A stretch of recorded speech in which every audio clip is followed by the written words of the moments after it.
Hello, and welcome to Borrow My Belief, a podcast that's designed to inspire you to live from your heart.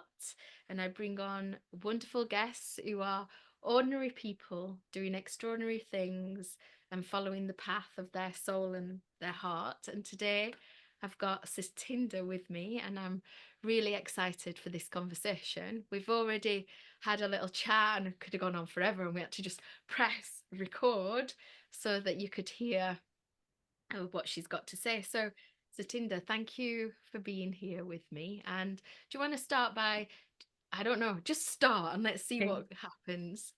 Well, Joanne, thank you so much for having me on your podcast. I'm delighted when you asked me, I was delighted. There was no hesitancy to come on. So yeah, I mean, we could just talk forever, couldn't we? And go into all different tangents. So I guess just to maybe share with you a bit about my career path, really, and me following my intuition and my heart and my belief. I guess Yeah. that's feels really apt for this podcast. Yeah. So Yeah. I guess just to share with you, I'm a psychotherapist, a clinical supervisor, and a clinical consultant. But this is my second career. So my first career was in business management, so worlds apart. Mm. So I've been in business management and manufacturing. They were kind of my first careers. But I kind of fell into this aspect of work. I had no idea. I was just looking for something to do as a night class, and in those days of night classes. And I thought to myself, I'll go to this counselling skills course thing. It was an introduction thing, and I thought I'll just see how it goes. Well, that was the start. 25 plus years ago.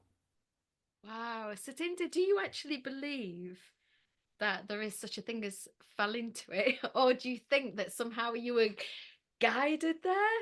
Well, I was definitely guided, and I've been guided since. I've been absolutely guided since because I tell you, I got the bug that day, that Yeah. night, and I've had it ever since.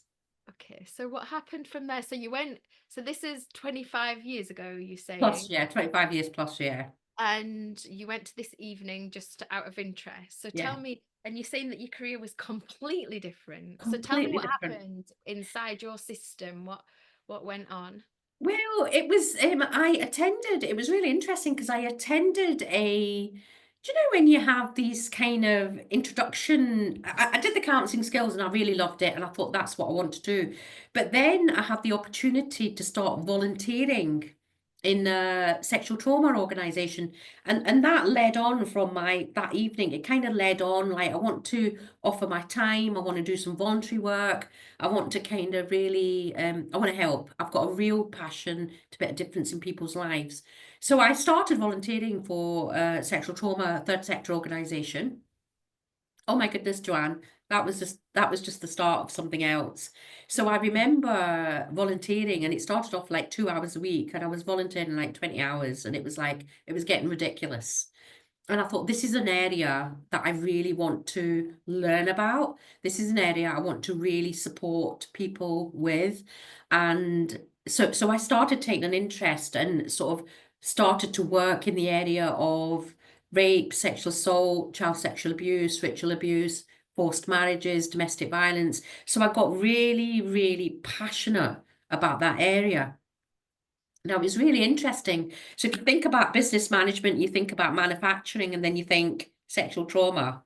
It's like it's not the traditional route Yeah, of it's going worlds into apart. it's worlds apart, isn't it? Yeah.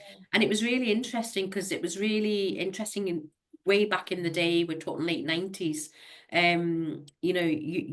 Around community aspect and extended family perceptions around why are you working with rape and sexual assault? Like, what is that all about? And for me, it was always about a passion to make a difference. And it was an area that I knew I could make a difference in. Yeah. So I just, as you're speaking there, I can see how passionate about it. And I just want to unpick this because I am very fortunate in that throughout my career, I'm 55 now, Mhm, every single job I've had, apart from one, and mhm, even that job only went wrong because of the type of management that was there Mhm. and the way they behaved. And I wasn't there for very long, but every single job that I've had, I've always very much gone from my heart. And Mm. every single job that I've had, I've been passionate about until I wasn't. And so I can tell the difference between when I've got that feeling inside me and Yeah. I'm really passionate, and then when I'm not. But there might be people who've never had that. Mhm. They've never had that in a career. How would you describe it? It's, for me, it's this drive and there's an excitement and you go above and beyond. What would you say? So how I would describe it is what I said earlier on. You know when you know you've got the bug. I mean Mm. I can't. It's actually you. It's almost like you consume everything you consume is to do with that area of work. Mm. Mhm. And you know that way you think I just want more. Yeah, And you know even to this day, Joanne, it doesn't feel like work. yeah. I really am passionate and I really enjoy the work that I do now. And I can put my hand on my heart now, after all the jobs that I've had. I mean, I'm full-time self-employed clinical practice, and there's not an area of work right now that I do not enjoy. Do you ever think, because what I'm doing now that I love, it's flexible. I Uh-huh. get to work around my grandson. We were talking Yeah, about grandchildren.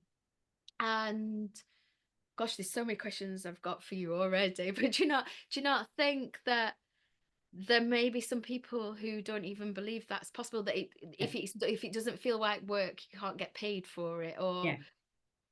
the because I or if I'm passionate about something, I can't make that into a career. And I've been wondering, when you were doing your other career, did that feel completely different? And did you have a time like that, or how did you transition? Yeah, I guess I changed career, went into different jobs, but the pivotal point for me in that following your heart's desire and Mhm. following absolutely what you want to do is when I made the transition from leaving the NHS into Okay. my full-time clinical practice, being self-employed. That transition, because I remember at the time everybody was saying to me, "You're mad. It's like you've got a really good salary, you've got a really good pension, you've got security." It's like why? And in my heart, I knew I could do more. I Mm. knew I could. I was almost bound. I mean, I've got nothing. The NHS is absolutely brilliant, you know, but I knew I could reach more. I could reach more people. I knew I could reach. I could be more accessible. And actually, if I look at the area of work I've fallen into around trauma, tradition, and culture, some of that work is quite bespoke in its different small communities that I have access to and I Mhm. can reach. And I'm in control of that. I can I can accept or not accept the work that I want to do. And and I find that really empowering. Yeah. You know, to be able to say yes and to also to be able to say no. And also to be able to say I'm not the right person for you. Yeah. Yeah. You can stick with your values, right? Yeah, yeah. So that transition from NHS and into full-time clinical practice was an interesting transition, but again, followed my heart, followed my intuition. I had more. I knew I had more to give. So I think there's going to be people listening to this who may be considering a transition and they're Mm. scared. I mean, because I remember when I left a job in 2021, it was a massive leap for me. And I'd been in that job for 15 years and Yeah. it didn't make any sense for me to leave that job. And if I look back now and go, gosh, wow, I did that. Hmm. But it was massive. But so I'm taking it that you worked in the NHS already as a practitioner at that Yeah. point. Yeah. And before we came on this podcast, you said, and you've also mentioned here, that you had people questioning you. So how Hmm. did you navigate that? Because I call it the money trap. So Yeah. you've got that security, haven't you? You've got Yeah. a certain lifestyle. You're doing what the rest of society deems to be acceptable. You're working towards a pension, Hmm. all these different things. I don't know how old you were at that point. Hmm. So you're navigating something that really is going against the grain, but your intuition is Yeah. telling you to do something different.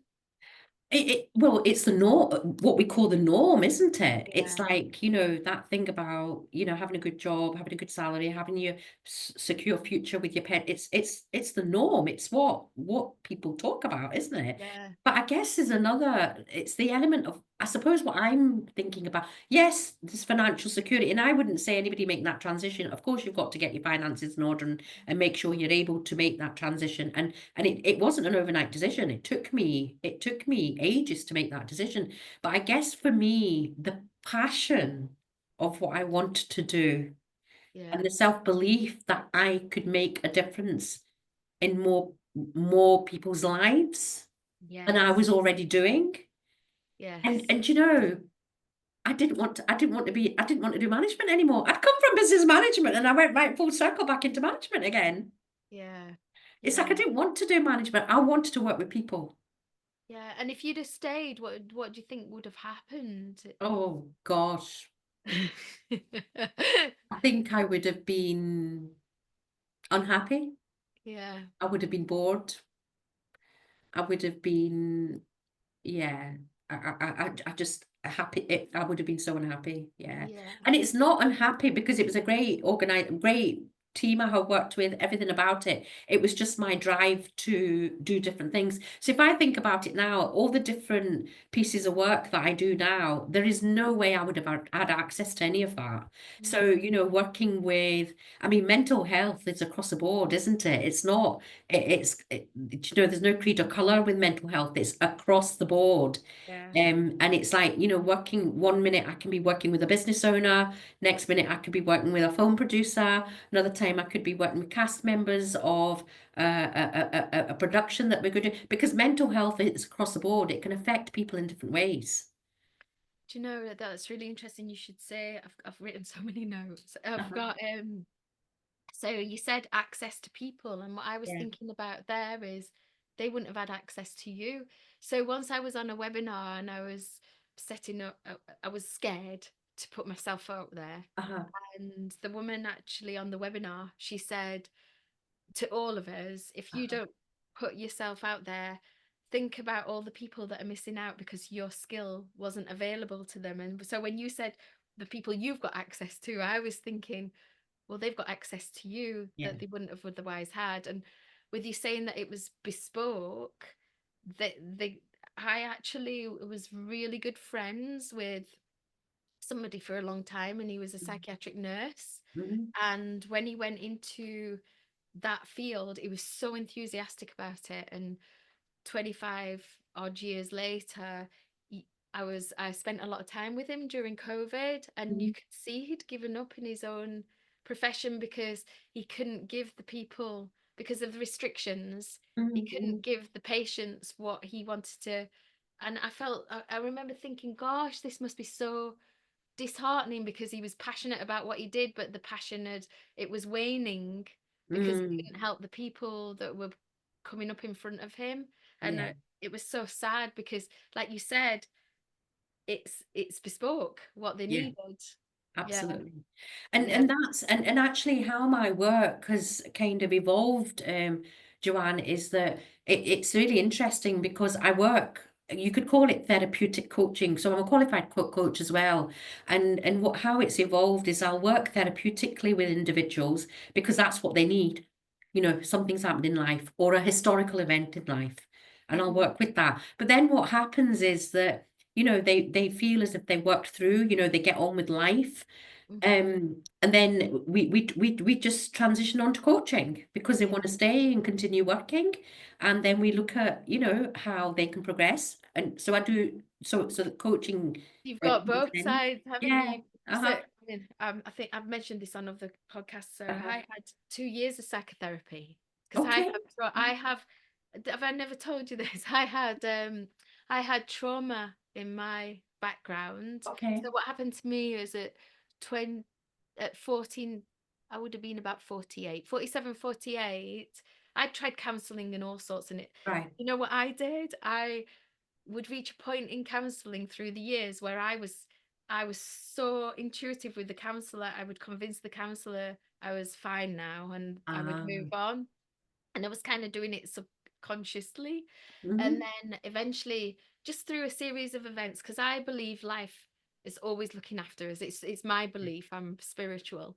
Through a series, I'd given up on everything, and through a series of events, I found myself in front of a psychotherapist, asking for some cognitive behavioral therapy. Mhm. And I'm actually going to say this. And she said, "Why are you here?" And I said, "I'm here some of that CBT stuff, and if you just give me that, I can give up my addiction to chocolate, and I'll be the number one salesperson in my job." I actually said that on the first session. It'd be about Uh-huh. 6 weeks, and she'd do some kind of hypnotherapy on me, and I would be good to go. But that Uh-huh. wasn't the journey. I had 2 years of person-centered psychotherapy. And then at the end of that, I had 16 months worth of coaching. Okay. So I had a psychotherapist, then a coach. And I'm Uh-huh. thinking as you speak, because so I know the difference between the two. Mm. And then I went on to training person-centered coaching myself. Okay. Yeah. And what a great transition that you can actually offer that. Yeah, and what happens? So if somebody is within the coaching, because we know life happens, don't we? We don't Yeah. just have one incident and then that's life is all great. We know as life happens, doesn't it? And actually, so what happens while I'm doing the coaching and a therapeutic, if I feel there's more therapeutic Mhm. need because life's happened, we'll Yeah. then switch back into the therapy. Yes. And that's the What a beauty. great transition Yeah, of skills you've got there. yeah. That's amazing. And Uh, also, if you were talking, you mentioned about self-belief for yourself. yeah, And I would imagine with a lot of your clients, you're dealing a lot yeah. with that kind of thing. And Uh-huh, that straddles both, doesn't it? absolutely. It straddles therapy and coaching. It does, Yes. absolutely. Yeah. Yeah, yeah. I can It's see. just wonderful. And I Yeah. learn so much from the people that I meet and I work with. Yeah. I learn, it's a gift, isn't it? It's Yeah. such a Oh, gift. And I it's like I can't. learn so much. I'm so privileged to hear about people's stories. Mhm. I can't, I mean, I'm a mentor and a coach Yeah. myself, and I can't think of anything for me. I mean, everybody's Yeah. past different, but I can't think of anything more fulfilling myself as Yeah, well. absolutely. Yeah. And I guess, it's really interesting. I suppose just as I'm reflecting on talking about, some of the key things that over my career that I really pride myself in, one of them, and people talk about confidentiality. I know everybody talks about confidentiality and everything's confidential. And I guess with some of the clients that I've worked with, confidentiality is absolutely key Yeah. in the sense of, even if I think about people I've worked in communities, it's like I probably got known to know people have gotten to know that actually um, boundaries are really tight. Yes. Yeah. Confidentiality is really key. So if you think about some people in kind of quite public roles that I've Yeah. worked with, they need to know and they Yeah. need to feel that space is created for them. Would you say that's we talk about uniqueness, like Yeah, USP, unique selling yeah. point, but would you say that that's because like you've sort of said there, I'm guessing that you know somehow that it's not always the case within other people. And I think when we talk about small communities, Yes. when we talk about small communities, Yeah. it's really it's a difficult, it's hard to maintain boundaries. Yeah. I'm from the South Asian community. I know how hard that is. Right. Okay. Yeah. So if I think about some people I've worked with in my own community, it's like, I know I hold that boundary really well, and they know I hold that boundary really well. That's right, because one of the jobs that I was in, well, for 15 years I was in a job in the dental industry, and I had a lot of Asian customers, and Yeah. I absolutely loved that. Loved the culture. Uh-huh. One of them still keeps in touch with me, and Okay. I feel like part of his family. It's absolutely amazing, and I don't know enough. I don't know enough. And do you want to touch on it a bit more? Because I would imagine that is so key. Yeah. Yeah. It is. Yeah. It is really key. And I know when I contract with anybody from a smaller community, what I'll say is, do you understand confidentiality? Do you understand what that means? And I emphasize it a bit more. and we Yeah. go into the nitty-gritty of it, Yeah. of like what happens if we meet within a community venue, what happens if we're, we actually really step by step talk about it because it's so, so important. Satinder, I once had oh, I can't believe I'm going to say this live. I once had a sex therapist Uh-huh. and I oh, what am I going to say?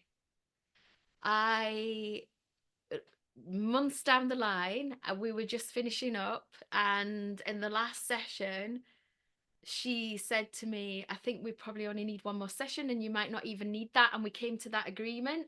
Okay. So we penciled it in, and I might not have that session or not.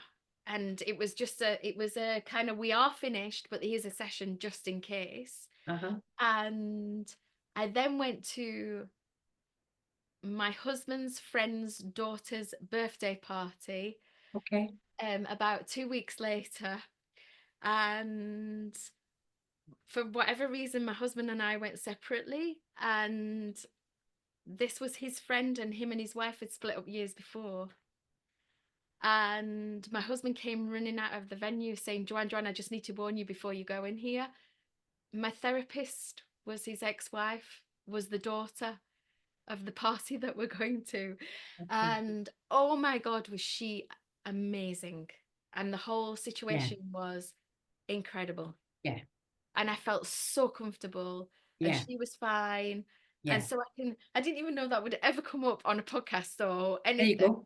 And And I've there's the importance of it. yeah, There's the yeah, importance, isn't it? Because there you wouldn't have even known that was yeah. going to happen. But it sounds like It was your amazing. therapist really held that She really was well. fine, and I went to see I know it's fine to say on here, and I Uh-huh. went to see her ex-husband afterwards, and had a chat with him and Mm, said, blah, and he said, no, she would have been cool with that. And yeah. everybody was absolutely cool. And Yeah. so I've had first Yeah. hand, nobody would have known at that party. Yeah. It's me Yeah. that's chosen to say just now. Absolutely. I've had first hand experience of that. So there's that. So you really Yeah. understand and you can really get Yeah. a sense of how important that is. It's key. And if you think about some of the work that I do around trauma, around sexual trauma, tradition, culture, you can imagine the importance of that. Yeah, because I'm not of I'm not of the culture that you're Yeah. talking about. But at that party was lots of friends, Yeah. people that we Yeah. knew, and nobody would have had a clue. Yeah. Yeah, yeah, I'm really pleased to hear that. yeah, That's a good, that's made me smile yeah. listening to that. I Yeah, can't believe that absolutely. that's what came up, and I'm comfortable talking about it. Yeah. But if I Yeah. wasn't comfortable talking about it, because I'm years and years and years and years down Yeah. the line now, and I've already spoken about the therapy. Actually, let's talk about that, because Mm, uh you're so passionate about what you do, and you yeah. quite clearly can see. I've had a therapist who said to me, we don't fit, and asked me to move on, which was Yeah. really good as well. um but that 2 years of psychotherapy, the difference for me between psychotherapy and coaching was that 2 years of psychotherapy Mm, helped me learn how to feel my feelings. yeah. And I've written about in my book how feeling your feelings is so freaking key. Yeah. But before that, I didn't really know how to regulate, feel my feel. I had Mm, feelings, but didn't know how to navigate that field. And then the coaching was completely mm, different, but both was as valuable as absolutely. each other. Mhm. And as I'm talking about this, I'm talking about following your heart. I Mm, don't think it would have been possible for me to have the courage, because if you think about it, what I did was I left a really secure situation. I had my 5 bedroom house, I had my great career, I'd been in my marriage, I'd been with my husband 25 years. And then I recognized it had an expiry date. There was nothing wrong with it, but it had an expiry date, and I needed to move on if I wanted to live the fullest of me. I don't think I would have had the courage to do that if I mhm. hadn't have had the help that I had. So it'd be really good to hear your take on, because both were valuable, the psychotherapy and the coaching. Yeah. Your take on, for anybody who's listening who's thinking about these types of things, what does one offer you and what does the other offer you, and when should Well, you look into one or the other? Yeah, I guess the thing about, you know what you were saying about you learn how to feel your feelings. Yeah, I guess the thing about therapy is, firstly, it's around the trauma, or it's around, because it's usually, it could be multiple things, but yeah, it's around circumstantial. It's usually circumstantial. It's usually relational. yeah. Okay, because it's other people usually involved. So firstly, there's a whole lot of area to explore there, but also in addition to feeling your feelings, it's you also discover yourself, Yeah. because a lot of people that I work with actually don't know who they are. That's me. I'm just putting my hand up. When Yeah, I walked into that room in the beginning, I hadn't a clue who I yeah, was. And then it was on the third session she said to me, I think you want some help. But I yeah, need to know, and you need to know this is going to take a long time. uh-huh, And I didn't really know what she was talking about at the time, but it did take a long time for me. yeah, Yeah. You kind of had to unpack everything to put everything back together. absolutely. And it was that 2 years was my journey of Yeah. self-discovery.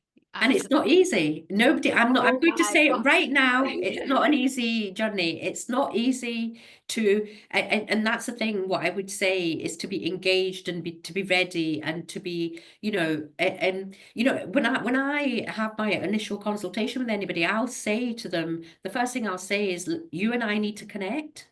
If Yeah. we don't connect, it won't work." That's And what happened any with that one that didn't connect with me. Yeah, yeah. And it's so important, because actually during that process, you never know what's going to surface. You're talking about things that you've never spoke about to anybody else. Yeah. However, see that space that's created, and it's for the therapist to create that space. The Hmm. space that's created is one of no judgment. It's Hmm. one from the heart, Hmm. and it's one of genuineness. And Yes. actually, it's one of I'm coming from a place of, I want to really support you. Yeah. So I had some weeks I had to have, I mean, mine was a deep Yeah. journey. Hmm. So I think it's best to say actually that mine was a deep journey. It lasted a long time, and sometimes I had to have 2 sessions a week. Yeah. And I got worse before I got better. Yeah. Yeah. And on the very third session, when she actually spoke to me, she actually said to me, she laid out the groundwork and said, she actually drew me a drawing Yeah. of a house and foundations. And she said to me, you don't want to stop this halfway through because you're going to need to be able to follow it through to the end. And Absolutely. I can't say I fully understood what she was talking about, but I trusted her. And Yeah. that whole journey was one of absolute trust. Absolutely. It needed to be Yeah. because Mhm. I did tell her things. Mhm. I'd never gone anywhere with anybody Yeah. before, and I knew she had my back. Absolutely. And it's Yeah, really important to have that space. It's so important to have that space, because in sessions you don't know what's going to come up. And yeah, it's just to go back to a couple of things that you mentioned, and for anybody listening to this, you talked about person-centered, you talked yeah, about the CBT, cognitive behavioral therapy. So I work from a very integrative, so I've been trained from an integrative perspective. So I've been trained, so my main training was person-centered, CBT, cognitive behavioral therapy, and attachment. But okay. since then, I've gone on to train in other different modalities too. So for me, the beauty of that is Yeah. provide what's needed. So attachment styles you're talking Yeah, about. Yeah. yeah, So there's plenty out there about yeah, attachment styles and yeah. things. Yeah. So it's Yeah. really looking at what's the need of the individual. And Yeah. so as we know, some people, CBT doesn't work for some people. It's like it's very structured, very goal focused, very action. And it's some people, it just doesn't work. However, if I somebody won't. was presenting to me and sitting in front of me and said, and I got a sense that would work, then I would Yeah. introduce that. But otherwise, I would come from a very humanistic, person-centered perspective, because Mhm. that's what they need. Yeah. And that can develop and change and evolve through therapy as well. Yeah. I mean, I never ended up having cognitive behavioral therapy, but in my coaching diploma, I learned some You learned about, cognitive. yeah. Yeah. So I Yeah. guess to answer your question about what's coaching, the coaching is very transitional Yeah. into transition different. So I do life transitions. So it's transitioning into different jobs, transitioning into like a career path or life transitions. So it's very action, very focused Yeah. on goals. It's short, sharp Mm, understanding. And it's like, okay. this is what we're going to do, and you're almost becoming accountable. Yes, yeah. Yeah, That's what was coming up when you were saying it, the accountability side of it. yeah, And also, what I find with my clients, a lot of, again, with my clients, it's not therapy, it's coaching, mentoring. okay, But what I find is key with the clients is self-awareness, and then yeah, becoming self-aware, and then that self-belief, uncovering where they've got limiting, quote unquote, limiting beliefs, or where they have patterns and they weren't aware they had them patterns of behavior that were stopping them mm, from doing the very thing that they wanted to do, right? Yeah, absolutely. yeah, It's really just as you're talking, you know what came up for me, Joanne, is that I have a real passion to work with trainee therapists. yeah. Oh, well, I was going to cover that, yeah, because I that's what your just book is. That what your well, book? well, it's the book, but just before we get to that, it's like um I remember my own experiences as a trainee, and I didn't really have a good experience placement wise. So for me, in some of the in you know, some of the organizations I've worked with, kind of there's been a good practice in terms of what's good practice for trainees. So I've Mhm. incorporated a lot of that in some of the work that I've done. But I am so passionate about trainee therapists because when we talk about belief, when they Yeah, first go into this career path, they don't realize that they are going to be torn apart inside out. absolutely, absolutely. Do you know, there needs to be a health warning when anybody goes into Yes, this kind of area of work, because you need to have worked through all of your own stuff to be then working. So I love that process. You know, I do a lot of supervision with trainees, and I love that process of supporting them.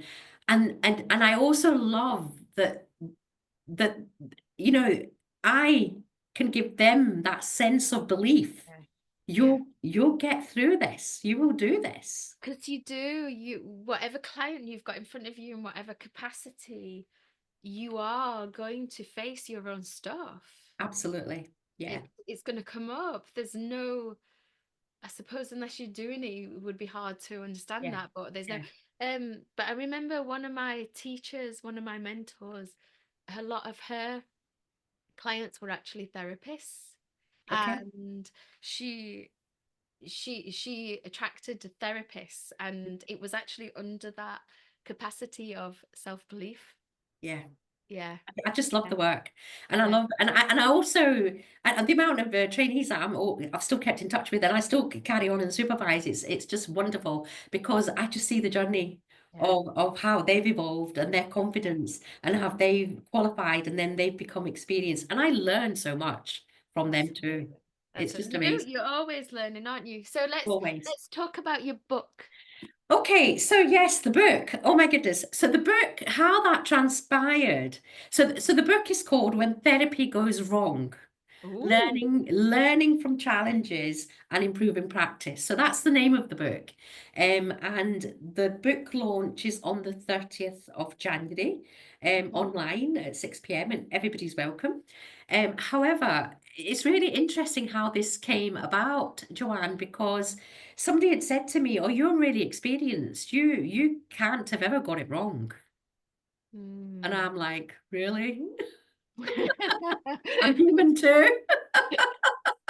I'm human too. So what had happened is that I started to write the book about my own experiences of as a therapist of Yeah, when things went a bit awry. yeah, Okay. But then the idea came, I thought to myself, do you know, because I'm a clinical supervisor and I know so many other therapists, I thought there's so many stories here to tell. They're not just my stories, but there's so many stories that I know of as a clinical supervisor that I've supported therapists with. So what I did is I put it out there about saying, does anybody want to, I've just had this idea. Does anybody want to collaborate? And oh my goodness, I got a response back straight away. really. So there Wow. may be a sequel to this book because there wasn't enough chapters because the book would have been forever. So what I then did was I just the 13 people that got back to me straight away. So there's 13 chapters in the book. There's Okay. 13 different authors that I've known in all different capacities, and they're sharing their experiences of when therapy went wrong. can you give me a little example so I can is this book for everybody? So the book is for everybody. So the book is Yeah. for mental health professionals, for therapists, for trainees, for people that are generally interested in therapy and mental health. The Yeah. book is for everybody. Okay. However, I think it's become a bit of a like this is what happens to therapists, and then it's become a bit of a tool around like accessing clinical supervision. Yeah. So the role that I play has becoming it as well of what the importance of clinical Mm, supervision is, because if you think about all of, so if I take myself of all the things that I listen to in terms of trauma and everything that I listen to, I've got to take it somewhere. I've got to keep myself, my own self-care. So that person is my clinical supervisor, or yeah. I've got multiple clinical supervisors. So that's where it goes to. So it's become a bit of a book around support, self-care, clinical supervision, and these stories. Yeah, because it's important. I think you have to. Do you not have to have a clinical Yeah, you do. Yeah, for Yeah, into parts of your and registration. you would Yeah, have to do CPD, continual absolutely. professional Continue development. CPD. So Yeah, many hours. absolutely. So many But hours. I'm so excited about the book Yeah. because yeah, it's evolved. I want to read it. I'm It's not a therapist and I'm yeah, an you don't need to be a oh, therapist. yeah, It's curiosity as well. But yeah. it's that's how the book's evolved, and I can already see something another book forming. Yeah, I can see it Yeah, too. I can and see I the suppose passion you that's got. Can you give me a little so are these real cases that went wrong but you've changed the people's oh name? yeah, so it's all everybody's protected, Yeah. confidentiality is protected, and there's Yeah. there's multiple cases, multiple Yeah. scenarios that have been created into the one. Yeah, Right. So you've taken, say, kind of that patient from there and that yeah, patient from there and yeah. moved it into the same It's person and yeah, changed it. So abs nobody would ever know no, who no, it's being talked about. because the key in this is the process. The key in this is reading the therapist process. This is what the key is in this. Okay, can you give me just a little bit of a tidbit, not to do a spoiler of the book, but something that could go wrong? Oh, I wish I had it to hand, Joanne. I wish I had some of the titles Have to hand because the a book. titles themselves are Oh, just really? amazing. Yeah, Really? but it's such Really? a varied. It's Yeah. varied. The other thing I would say about it, Joanne, is that and I wanted to keep the uniqueness, and I Yeah. didn't want to do the norm of having it all Yeah. consistently all the same. I didn't want to do Yeah. any of that. So this Yeah. is again something that I followed my heart with, Yeah. is that actually everybody's written in different ways. Oh, wow. Yeah. They've written from Oh, their this is gonna grow arms and legs, isn't it? I can so, feel so, it. so the writing, each piece is different. Yeah. It's unique. And Yeah. I've not changed any of that. I've not changed in the way of a writer style. Yeah. Yeah, That's exciting. it's just what it is. Yeah. That's exciting. Oh, that's really exciting. And where do you see the book going? Oh, I don't know. I just want it. Well, where I see it is I want it to offer Yeah. to the world. I want it to offer to people an insight to some So, of the most amazing pieces of work people do. I mean, yeah. therapists. I mean, I'm biased, Joanne, because it's my area of work, but I just think everybody should have access to a therapist. Yeah. I Everybody should. I Everybody should experience that space. I agree, and there'll be some people that don't agree with that because there'll be Yeah, a stigma attached with it. yeah, And I think until you've experienced something, because to me, I mean, I'd be interested to hear what your thoughts are on this, but to me, it's a tool of self-reflection yeah, because the therapist actually, I mean, at the end of 2 years, I barely knew the woman, yeah, but she knew yeah, me inside out. yeah, So really, it was a way of, I mean, I did know things about her as time yeah, went on, but it was a way of the reflection yeah. back to me so that I could see and learn about me. Absolutely. So it's the therapist facilitates. The skill is in the facilitation and the support and the holding that space. So and it's I mean it's phenomenal. Even the therapists that are talking in the book, just phenomenal people. Yeah, The work that they're doing is just yeah, phenomenal.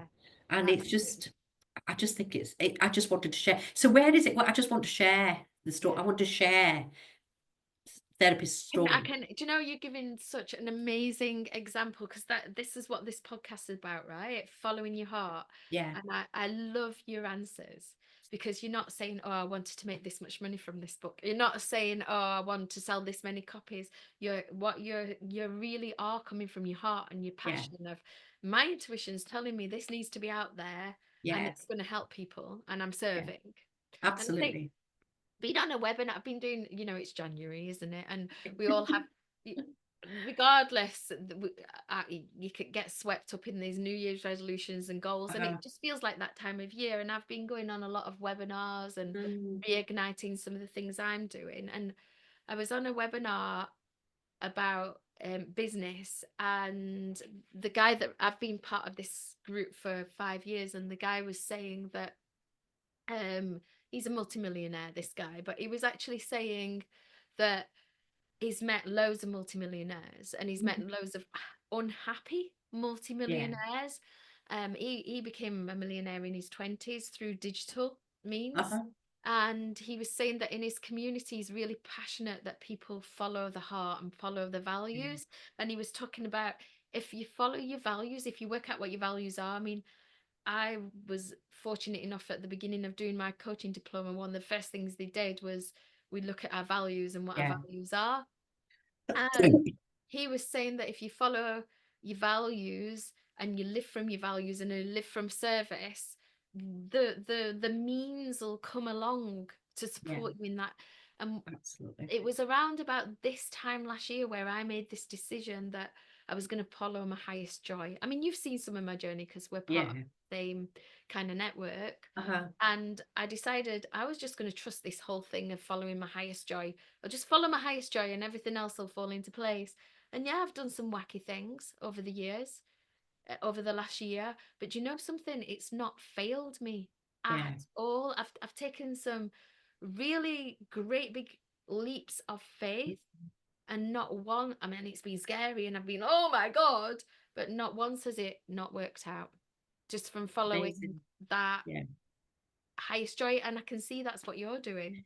Yeah. Yeah. Do you know, like I said, years and years and years later, I still love what I do. Yeah. I just feel I'm so grateful that I'm doing this work that I do. And I'm just so grateful. Not very many people can say, just like what you're saying, Joanne, not very many people can say they absolutely love what they do and it doesn't feel like work. They can't. And the thing is that once you realize that and once you do it, and life's not perfect, you still has its challenges, right? Of course it does. Yeah, Oh my absolutely. God, challenges are probably even harsher. Yeah. But Yeah, once you realize that you can do that, you want everybody to know. And it's absolutely. really hard to explain, isn't Uh, it? Absolutely. Yeah. It is hard to explain. Yeah. So on that note, I'm going to ask you a question that I ask everybody. Okay. And that's, if you could pay forward anything from your journey, just like one thing, you only had one thing that you could say to people, and you wanted them to experience this joy, this passion that you experience. If you could pay forward any bit of wisdom, what would you say to people? What I would say is only you know your path and navigate that journey with your intuition. Mm, But en route to that journey, I always take suggestions, take advice, take opinions, but ultimately go with your intuition. yeah. That's what I would say. And if someone was to say, I don't know what my intuition is, what would you say to that? It's that it's that gut feeling, that it's that internal feeling you have within yourself that how much ever you try and silence it, Yeah. it doesn't silence, it keeps coming up. Yeah. Yeah, And also, have you noticed this as well? That if you don't listen to your intuition, it might be years down the road, but at some point, life seems to do it for you gonna anyway. do it for you. Do you have many, I don't know if you will, but many people in front of you that life's just been a train wreck because Yeah, it did yeah, it for them? You get those people that say my partner had an affair, but yeah, years later, oh my God, I'm so glad they did because look at where I yeah. am now, or I lost my No, well, job. also, one of the things I would add on to that is it's never too late. Yeah, It's yeah. never too late. It's never too late. It's never too late. And do you know, talking about never too late, I think about so my granddaughter Naya has been my total inspiration. It's almost like since she's 3, But Yeah. since she's come into my life, it's like she's totally inspired me further. Oh, And it's wow. like, hang on a minute, I'm at the tail end of my career here. It's like, and I'm feeling I'm ready to go all over again. I feel like I'm just getting started. I can actually hear my grandson downstairs just now, but I don't know about you, but I went off to Mexico traveling Uh-huh, and I came back and people of this I reconnected into my uh, career and now I had another job, another great job, but I reconnected with people that had left a year ago in the same industry, and a lot of them were talking about pensions and settling down and bungalows, and I'm thinking, oh my gosh, I'm just getting started. adopted. Yeah, And I noticed I've got this boundless energy. yeah, And I yeah, think that's it. Following your instinct, your gut, absolutely. it, Yeah.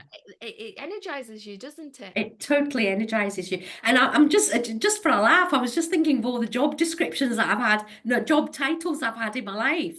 You Yeah, know, because I introduced myself as a psychotherapist, clinical supervisor, I'm a clinical consultant, I'm a trainer, I'm a mentor. It's like all these job titles, yeah. but actually, the best one of them all is granny. Yes, yes, yes. I I love agree. that. I agree. Although my grandson, it's Joma because we Oh, is it decided Joan? Right, he okay, wants to be lovely. Granny. I was hoping for something quite quirky, but it just didn't happen, so it's granny. And I do ask another question as well. Uh-huh. I usually do them the other way around, but I felt to do it this way with you. So if you were to look back along your own landscape and Mm. your own journey, and you were to go and speak to one, you maybe done this in coaching, go and speak to one aspect of you, one part of your life, and you're going to give her a little bit of wisdom. Which part of your life, like from now, looking back, Uh-huh. which which time of your life would you go and speak to, and what would you say to her?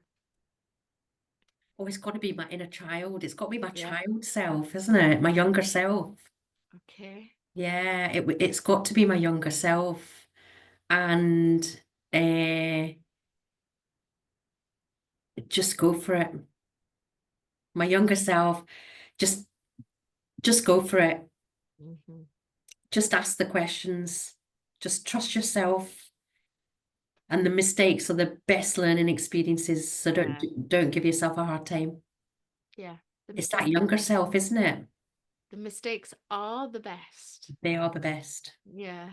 They're the But they're the they're the greatest learning yeah. experience.